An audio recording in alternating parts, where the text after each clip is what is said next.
ఈరోజు మైనారిటీ సోదరులు ఉన్నారు. ఒక్కసారి మీరందరూ కూడా ఆలోచించుకోవాల్సిన అవసరం ఉంది. ఏ ప్రభుత్వం మీకు న్యాయం చేసింది? ఏ పార్టీ మీకు న్యాయం చేసింది? ఏ పార్టీ హయాంలో మీకు పనులు జరగలేదో రెండు విషయాలు కూడా మీరు వేరే చేసుకొని ముందుకు పోవాల్సిన అవసరం ఉంది. మీరు చూస్తే తెలుగుదేశం పార్టీ వచ్చిన తర్వాత మైనారిటీల కోసం మైనారిటీ ఫైనాన్స్ కార్పొరేషన్ పెట్టిన పార్టీ తెలుగుదేశం పార్టీ.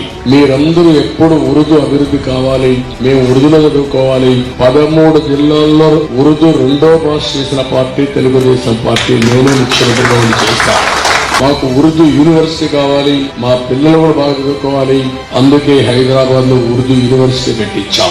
ఆంధ్రప్రదేశ్ లో ఉండే ముస్లిం సోదరులంతా మీరు ఎక్కడికో వెళ్లేవాళ్ళు ఇక్కడ గద్దాకన్నారంటే అలాంటిది నేను ఒకటి ఆలోచించాను. హైదరాబాద్ లోనే ఆజ్ హౌస్ కట్టి ప్రత్యేక విమానాలు హైదరాబాద్ చేయించి నేనే అనేక సందర్భాలు అక్కడికి వెళ్లి మీకు సెండ్ ఆఫ్ ఇచ్చిన విషయం మరొకసారి గుర్తు చేస్తున్నా.